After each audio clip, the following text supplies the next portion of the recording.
Welcome to the My Essential Birth podcast. I'm Courtney. And I'm Stephanie, and we're professional doulas, childbirth educators, and the creators of My Essential Birth, the holistic, empowering online childbirth education course helping mothers everywhere confidently achieve their best birth. So join us each week as we share tips and advice for all things pregnancy, birth, and beyond. Be sure to subscribe to the podcast so that you can be the first to get new content. And head over to www.myessentialbirth.com for more information about our birth course and to join a community of mamas just like you. All right, let's hear it for our reviewer of the week. Woo! This is Kai Hilner. She said, love it, so helpful. I'm pregnant with my third baby, and I'm so glad I found this podcast. My first baby was induced with an epidural. My second was a super fast labor with no time for an epidural, and I was panicking because I had not mentally or physically prepared for that type of birth experience. Now pregnant with my third, I wanted to do as much preparation as possible to have an unmedicated birth now that I know I can do it. This podcast has been so helpful in relieving some of the fear and stress I've been having about birth. I just signed up for the My Essential Birth course and I'm so excited to become even more confident and prepared for birth. Do you know what's funny about this is we do these monthly live labor rehearsals in our members group, and we just did a scenario where one of the moms had it was like a super fast labor. And I asked them after, I was like, so are you prepared mentally, physically for that kind of an experience? And I remember one of the girls was like, nope.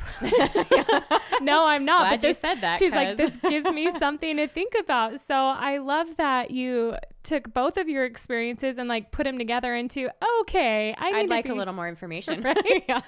And I think that's kind of just the progression of a lot of women's experiences, right? I know it was mine. You have these experiences and you're like, yeah, I think I want a little more information. So happy to have you in the course. Super happy to have you following us on the podcast. Thank you for leaving the review. All right. Steph and I talked so much about visualization, right? Visualize your labor. Does it match up with the choices thus far that you have for yourself for birth? But a lot of you are going, well, I've never done this before. I really don't know what to expect when I arrive at my birthplace. And so that's kind of what we want to focus on today. Now, you guys know, Stephanie and I are huge proponents of birth center birth, home birth. It's every bit as safe for mothers who are having an unmedicated vaginal delivery. But we know that the majority of you listening are likely going to be giving birth in a hospital. And so what we're going to do today is we're going to walk you through from the minute you pull up in your car until the time you leave, an overview of what that looks like to maybe help you in visualizing your birth and the feelings that you have about it. Is that the kind of feeling you want to have out of your experience? Yeah. And so I think we talk about this a lot, right? And we even have an episode, and we'll make sure to link to it in the show notes, but where we talk to you about visualizing your birth experience and why it's so important. Because as you walk through that visualization, you'll have to decide, wait, where am I? And how comfortable do I feel in this space? And if you know you're going to be in a hospital setting, we absolutely recommend taking yourself through that experience. What's it going to be like to be at home? How far along do you want to be in that experience before you head to the hospital? How comfortable you're going to be in the car while you're during labor? And once you get to your birthplace, what's that going to be like? So This is just as beautiful. It's just going to add to that visualization that we talked about before. So after you listen to this, go back and add that in. And I think you'll get a better idea of what you actually want. Exactly. So we've kind of broken this up into chunks for you to make it a little bit more digestible. We have upon arrival. We've got, okay, once you're admitted, what does that look like? And then we've got, just a brief section on, well, what are the variations that you can get if you opt into certain things? And then we'll cover pushing, and then upon delivery of your baby, and then postpartum, and, we'll send you on your way. So it'll kind of help to paint that picture for you, help you visualize a little bit better. So let's start off then upon arrival. However you've arrived at your birthplace, however long that drive was, whether it was fast and furious, or if you're like, go super slow over all the bumps, right. And this might give you a better idea of how long you want to be at home. Right? Deciding on how you want to walk into that space. We just had actually a student, I'm not going to mention names because I haven't expressly gotten her permission, but she had an hour-long ride to her birthplace. And she said, we were leaving at the right time. according to what my contractions were doing, she goes, but I didn't anticipate that I would have to go through transition in the car. And she goes, left it yeah, a little fast. When do you remember how far she was from the birthplace? An hour. It was an hour-long drive. Oh, yes. So she may have left at the right time, but when you're, labor 20-minute drive versus an hour. And you don't know how fast you're going to go from active to transition. And so she was like, that was a miserable experience for me. Yeah. So let me say though, do you notice the difference between a mother early on, like if she would have gotten into the car with enough time to make it to the hospital and then some, there's a good chance she would have gotten into the car and contractions would have stopped. That happened for me. Yeah. That did. When I was heading to my birth center, you guys, I was so excited. My first out of hospital birth. And we lived about, 30 to 45 minutes away from this birth center.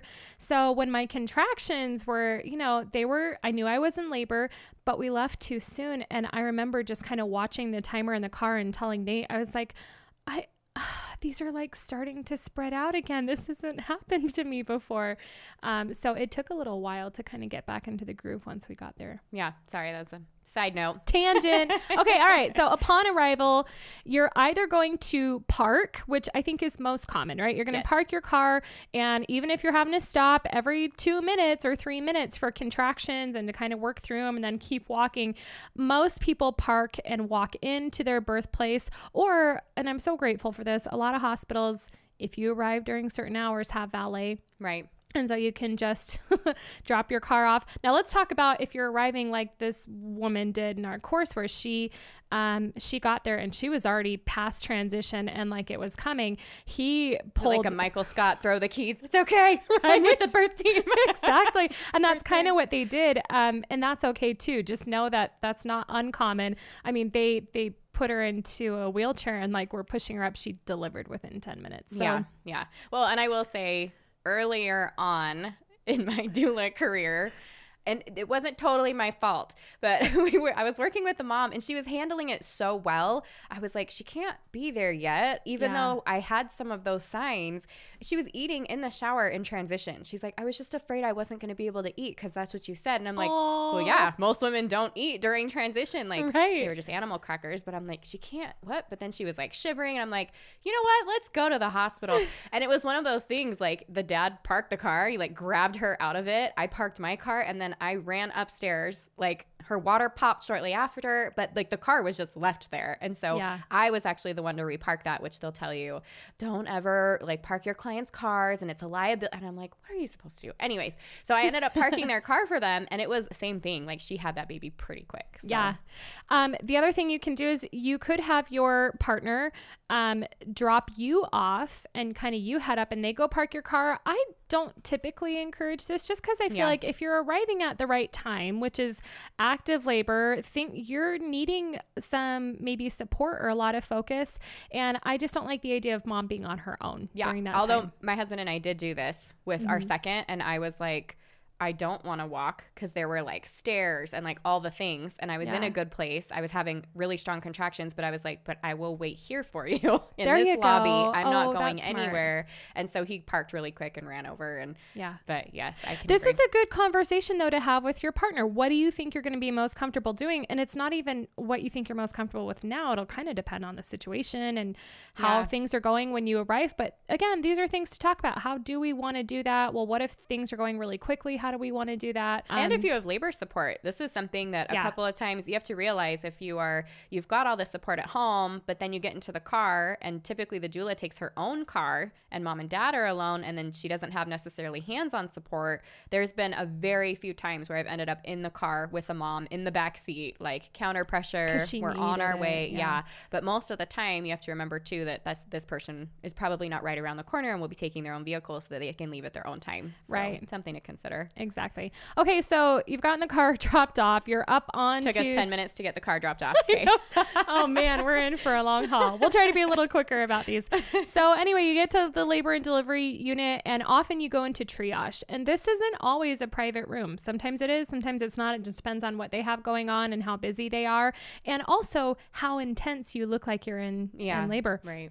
because when I showed up with my first, I don't know if I just didn't look like I was, really having to work hard through these contractions. I was, but they put me into triage and they're like, we're just going to monitor you for a while. But when I showed up with my fourth, they could tell that, no, she's in labor. We don't even have to try to go through the rigmarole. We can just put her in her own private room. But there's going to be paperwork for you to do. Try to have as much of this done beforehand as possible. You can actually ask for it. Maybe you can download it, but try to have as much of that done before. And then change into a hospital gown.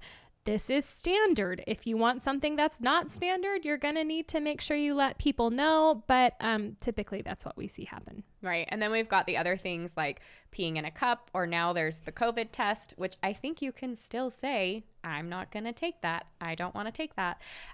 If that's your choice. And then there might be lab work that needs to be done. That's typically when they're wanting to put an IV in or your hep lock. And they'll tell you that part of the reason it's easier is because then they won't have to poke you again.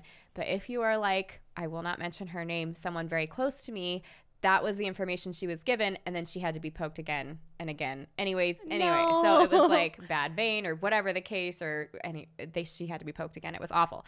And then they want to get you on the monitors, right? They want to get a check on baby. They want to look at heart rate. They're checking out contractions. They're checking on mom. Yep. And then the vaginal exam. That's kind of the big thing, right? They want to see are you in quote active labor, and we know that looks like closer to 6 centimeters. However, it used to be 4, and I think in a lot of places it still is at 4. So vaginal exam and all of that's part of the admission. Yeah. Obviously, if your bag of waters has released, you're admitted. Yes. They're not going to turn you away at that point.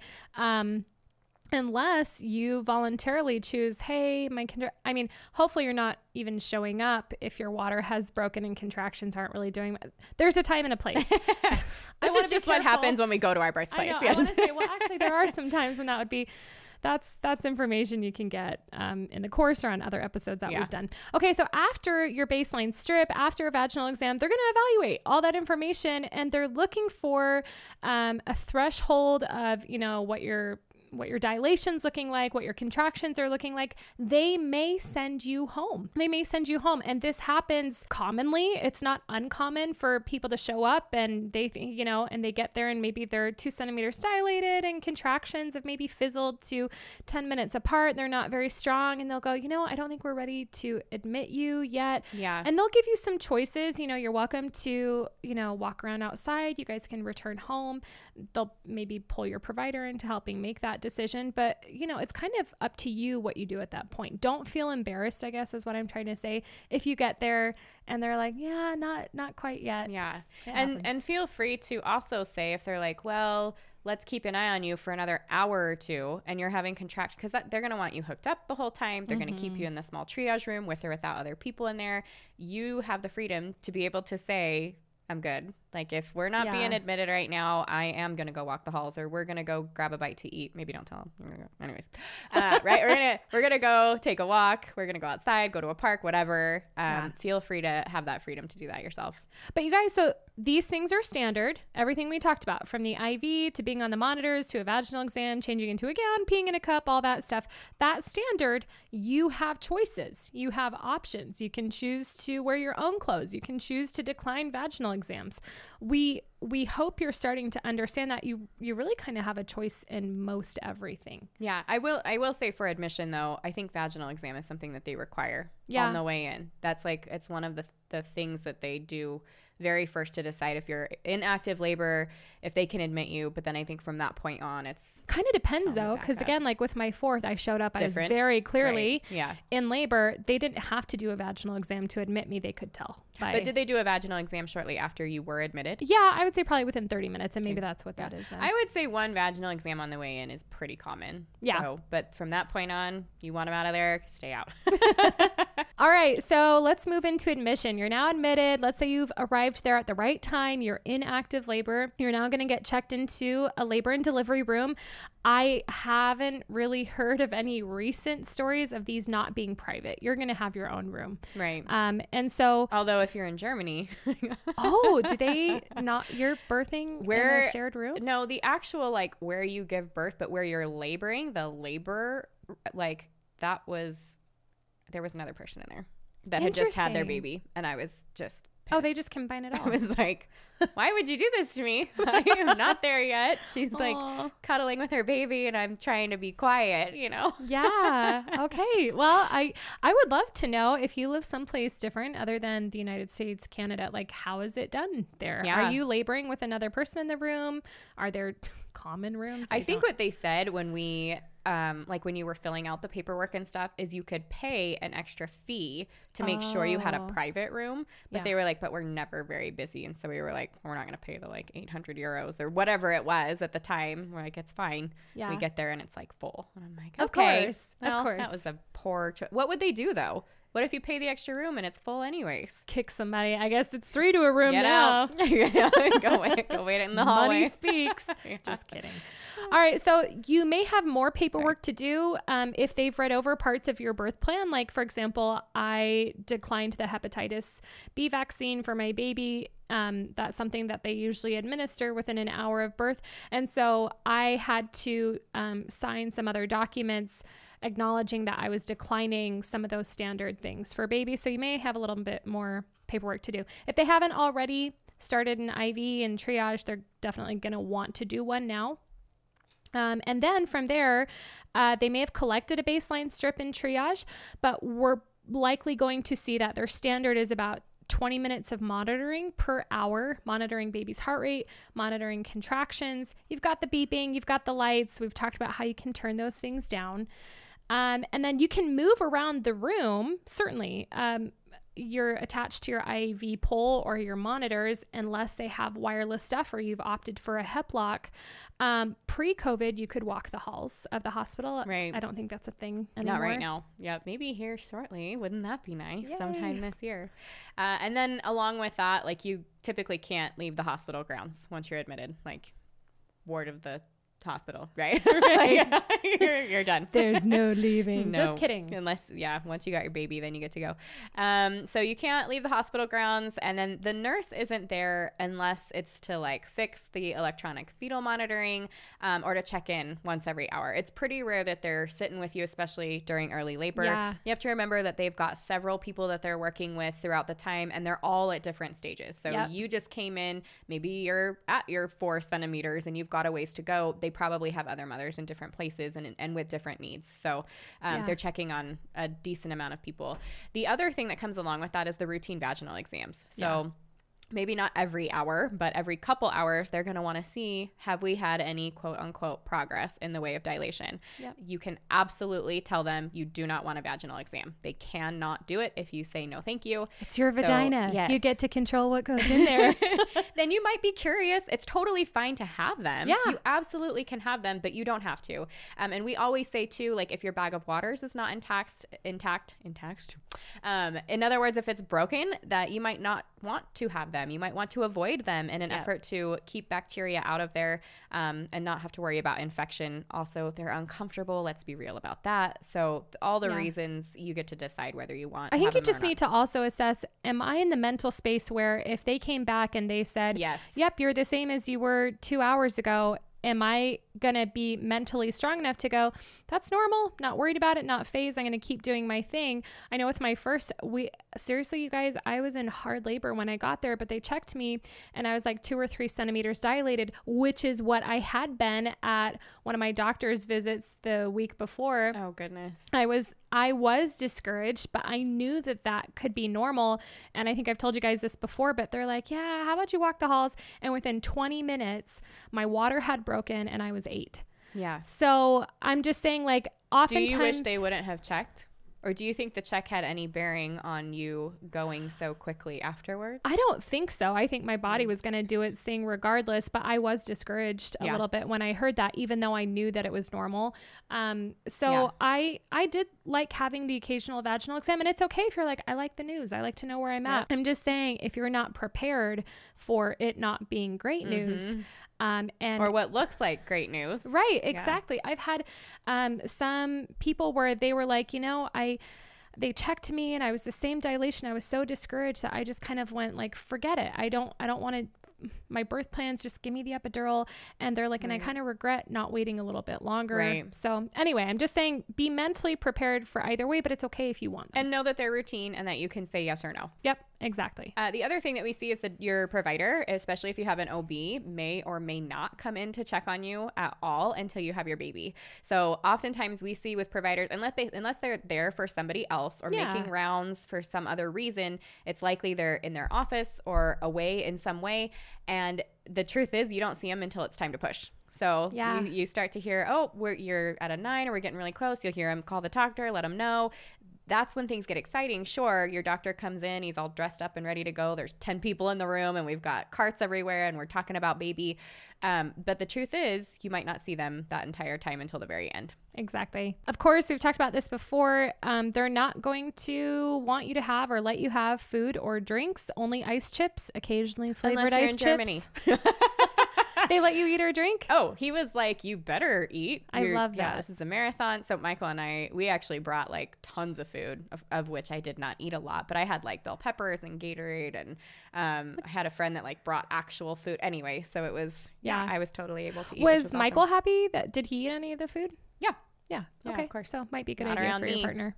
Better, don't breathe that on me. Especially those bell pepper breath. Yeah, right? Like, no, I've shared that story that like my doctor came in to check on me during contractions. I was in the middle of a contraction. This means he was not in there for more than 2 minutes, like for sure. Yeah. But came in, he was eating. Not only did I have to hear the chewing of the peanut M&Ms, but then he was breathing that into my face while talking to me while I'm having I didn't even ever get to answer him. So anyways, smells, right? I love that you remember that they were peanut M&Ms. Do you notice how much this stuff matters?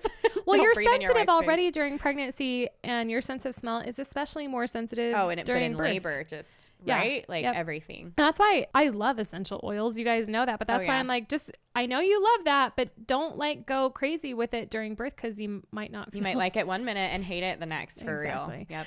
And then again, we're talking about things that are standard. They may offer pain meds if it seems like you're having some intense contractions, unless otherwise noted. This is normal. This is something they feel is helpful to you, and so they may say, "Are you wanting the anesthesiologist soon? We're starting to get some people in here, and if you want to be on that list." And I know a lot of women are grateful that they offer that.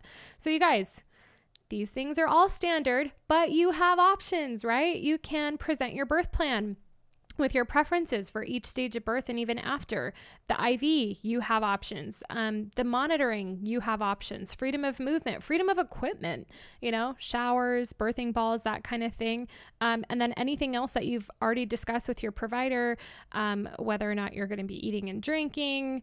What else? Well, no, I was thinking too, if you know you're going to want some of those things, if you know you're going unmedicated and you want to be able to use a birth ball or a peanut ball and you want to know where the washcloths are and all that, then shortly after you get admitted to the hospital room, that's when you should you and your request partner those things. Figure out what you need, even like hot pads or just anything you're going to need. That's a really good time to exactly. Setting up the environment. You have so many choices there. You can turn Don't down wait until you need it. Right? Like, because how often have we been at births where like now the mom would like the birthing ball. Oh, but the other girls, it's going to be a what, or like the wireless monitors or whatever. And it just takes time. It always takes more time. All right. So obviously there's going to be some changes that come when we introduce things like new medications.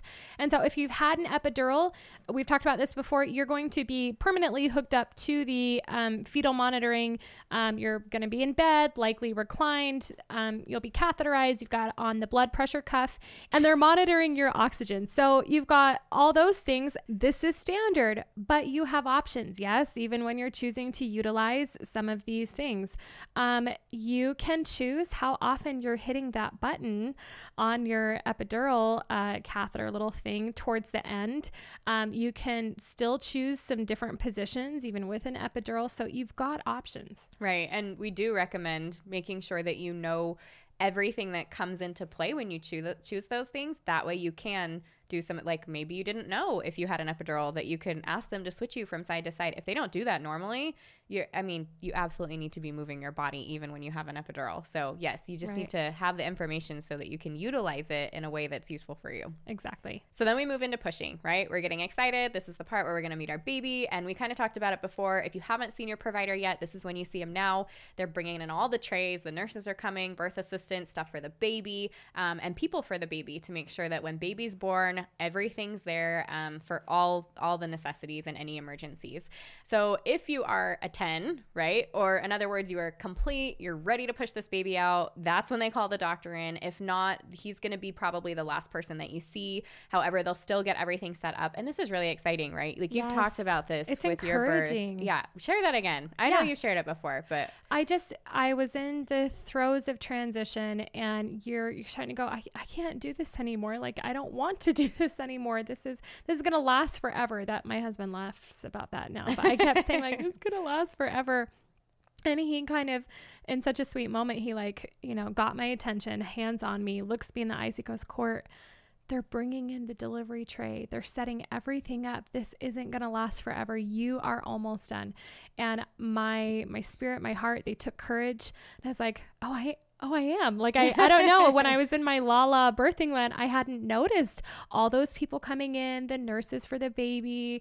They're turning on the warming lights. Like, that gave me, I think, the mental and physical strength and courage I needed to finish over that last hurdle. And you're not the only one. That's really common, right? Like that's like breath of fresh air. Oh my gosh, it really is happening. Like it's official. Everything's here. I'm almost done. You're right.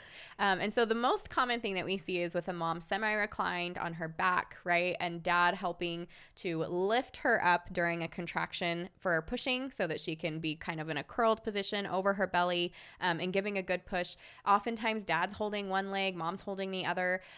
Or if you have an epidural, commonly we see the nurses on one side or doula on one side holding one leg, dad's on the other, and mom's rolled up a little bit. So that's the most common. It's standard. It doesn't have to be like that. We've talked about this before. Like both of us have been in situations where we have seen providers knelt down next to the bed with mom or next to a wall, and she's squatting baby, birthing them right there. So it doesn't have to look like this, or hung over a bed, hung over like that, hanging over the end of the bed and birthing her baby in a squatted position like that. So there's different ways that you can do it, but this is most common, right? And then you've got a nurse.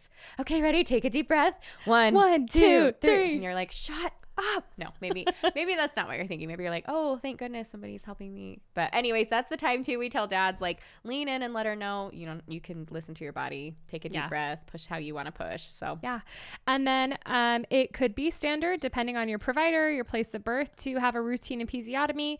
And again, you guys, these things are standard, but you have options. Just like we've talked about, you've got freedom of position, whether or not you want people coaching you during pushing or not, whether or not you have an episiotomy or not, you've got choices. Right. As long as you know them and you've had the discussion with your partner and your provider beforehand, then you have the choices, right? And you don't have birth happen to you. All right. So and I've heard so many midwives say it's not delivering. That makes it, you deliver a pizza, not a baby, but you guys get what we're saying, right? So once baby is born, what is standard is that their cord is cut and clamped, and reverse that, clamped then cut, not the other way around. And if you're at a baby friendly hospital, they're delivered to your belly. They're placed on your belly. And so then you've got nurses coming in with blankets, and they put the blanket on the baby who's on you, and they immediately start kind of rubbing them down pretty vigorously. And they're trying to, if baby hasn't taken their first breath already, they're trying to encourage that. Is it the animal video which animal is it that births the baby and they're like not super awake? Is it an elephant? And they like grab him up and start slamming him on the ground. I'll put the video. Oh my gosh. It was so cute because they come out and they're like not breathing. They're not anyways, this is why they're vigorous with the babies. Like they stimulate so that they take big breaths, and we want to hear them cry, and we want to, have them pink up and all this stuff. But yeah, I think there was this one video and they birth their baby and she's looking at him and she's kind of nudging at him and they're not doing it. So she picks them up and just slams them a couple times, and they wake right up. And then she's like loving on him and kiss. Anyways, was that dramatic for you? I'm sorry. I'm a little bit traumatized, but we will keep going on. It was very loving. It was a loving slamming to the ground. I'll have to wake you up. Yeah, you better link that. I wake gotta up. see it. Slap it's the same way I wake up my children for school. So it's very loving. Anyway, these nurses they're assessing baby's APGAR, right, which is just a score on how well they're doing immediately upon being born. And they're brought up to your chest, and they're going to come in with a stethoscope. They're listening to baby's heart. They're listening to their lungs. And then we move into what we call active management of the third stage. And I love that you talked about this on Instagram stories not that long ago. Well, we had a question, and sometimes you guys, we know so much that we forget what we don't know, what we didn't know when we started. Yeah. And so when we get questions like, hey, I heard that you get a shot of Pitocin after you've had your baby, even if you have them unmedicated, tell me more about that. It's like, oh yeah, you might not know that. Now, of course, we cover this in the birth course, but just to be somebody listening along, I don't think we've ever even talked about that. Nope. You want to tell us a little bit about it? Yeah. So what happens, especially in a hospital setting, but also it can happen in birth center and at home births, is active management of third stage. And that means you have somebody actively managing the birth of the placenta. In other words, they want to get that placenta out in a certain amount of time and make sure that mom doesn't hemorrhage. Those are the big parts of what you're trying to do after a birth. And so Pitocin, as we know, is the synthetic form of oxytocin, which is what creates our contractions. And so when they give a shot of Pitocin, even on an unmedicated mom after, the idea is we know she's going to have the strong contractions that she needs to get that uterus to clamp down so that we can expel the placenta quickly so we don't have hemorrhaging. Yep. Right. And so it's not just the shot of Pitocin. The provider is pushing on your stomach, on your uterus. It's not super comfortable, and they're given a little tug on the cord to help the placenta let go. There's different thoughts around this. I know for myself, I don't super love that for me. However, I've had it and it worked fine. But with my last baby and my home birth, I had no desire for that. There was no Pitocin that was used. We didn't even have to use the other way to do this, right? The more natural, crunchy, you might granola. Not love the idea of this way, is to take off a little chunk of the placenta, wash it off and stick it in your cheek. You can use the baby's cord as well, the placental cord. And same thing, it gives a rush of oxytocin, and same thing, it gets contractions going and helps expel the placenta. But for myself, my placenta wasn't born until about 30 minutes after, and my midwife was a little like, okay, like let's, let me help get things moving. Yeah. You don't want it to stay stuck in there. That's a whole other issue. Right. But I liked that more for me. That was the more gentle approach for me. So you have choices here. Know that if you're in a hospital setting, it's going to be more of the active management side. That is normal, natural procedure for them, but that's a conversation to have with your provider. Exactly. Also, that was the quick version of it. So, sorry if that was a lot of information at once. Fire host. Yeah. So, after that, your provider is going to be assessing for damages, which is just kind of a not so nice way of saying they're evaluating for tears. Yes. And you've got, like Steph said, people mashing on your belly. At this point, though, baby is usually taken over to where the warmers are so that they can be evaluated.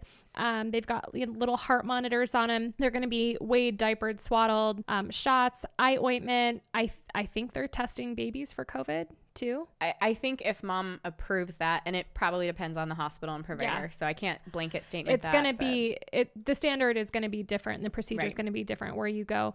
But anyway, usually while that's happening is while that's going on, if you've had a tear, that's normally when they're doing the repair work for that and things like that.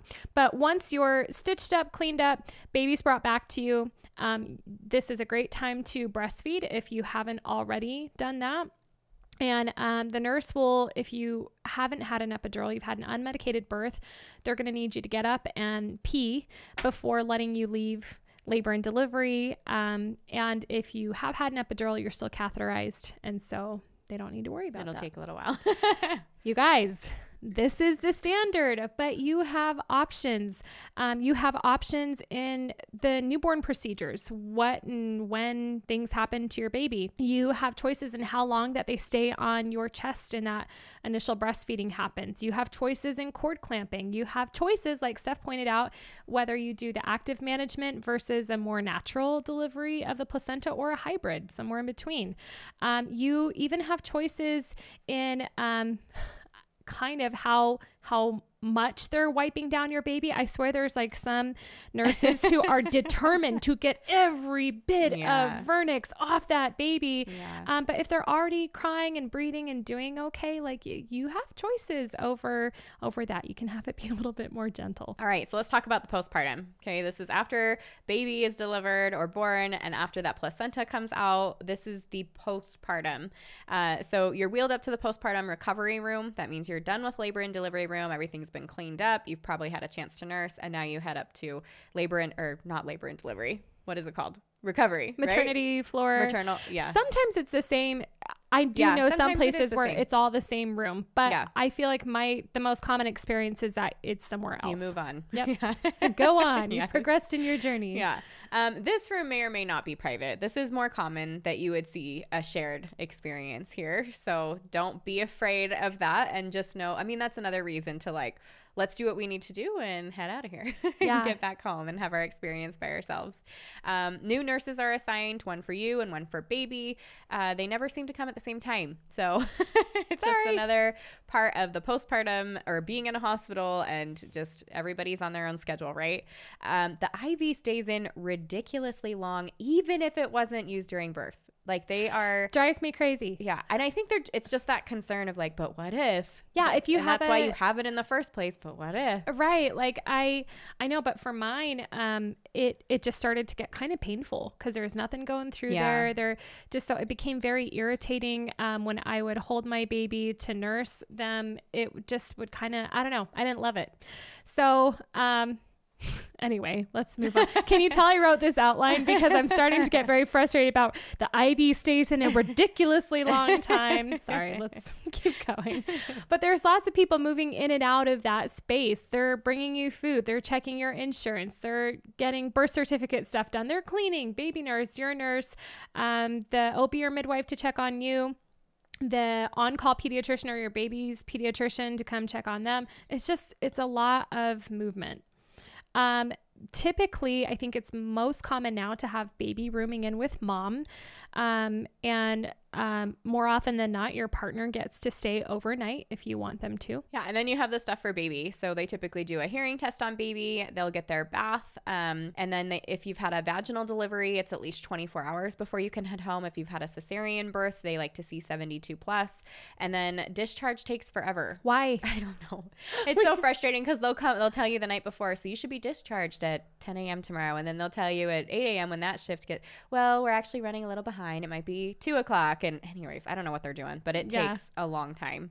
And then too, sometimes they might like come and do baby pictures. I know some hospitals do that. Yep. Or there's one hospital near us that offers like, what postpartum treatment would you like? You can get a facial or you can get, yes. What? I know. I'm like, you're going to have to tell me after. Oh my gosh. So there's a tech school nearby. And so they offer the tech students to come in and they do this as part of their practice, but then the moms get to choose. And so they can have a hair treatment or a face treatment or bless them. Manicure, a pedicure. I'm like, I know. Yeah. So absolutely. Much yes to that. Also, maybe we should teach some belly binding, right? Yeah. That would be a great option to have. And then the other side, like making sure that you've got your car seat and bassinet. Bassinet. No, you're not going to need a bassinet in your car.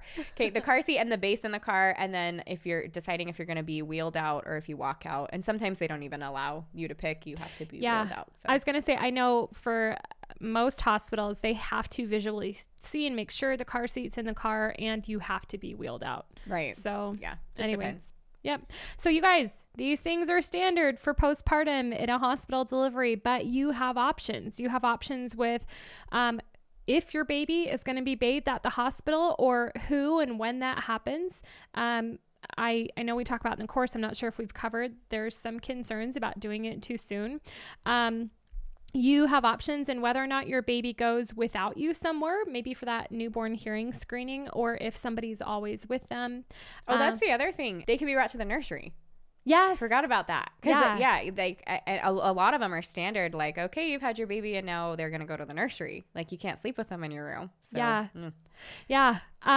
You can talk to your provider about potentially having a shorter stay if you've had a vaginal delivery, no complications. I did get permission from my midwife to do that, but then apparently that didn't go through the chain of command, and I was denied that later on. Anyway, you can choose. If you are like, no, I really need a few hours of solid sleep, and you can choose to send them to the nursery. That's not always a bad thing, but typically it's best, especially if you're looking to breastfeed, to have baby close and nearby so you can pay attention to their hunger cues and things like that. And just the same way that you can kind of set the environment, set the tone for your birthing room, you can do the same thing with your postpartum room. I wish that I had brought a white noise machine. I wish that I had brought my own pillow and blanket, but you can choose what happens with the monitors beeping, with the lights. You do have some control over that environment. And then obviously there's lots of details and information and variations that we didn't cover in this episode that obviously get covered within the birth course. And that includes things like what if I'm GBS positive, or if I'm having an induction, or if cesarean birth becomes necessary. Even if you know you're going to have a cesarean birth prior to going into labor.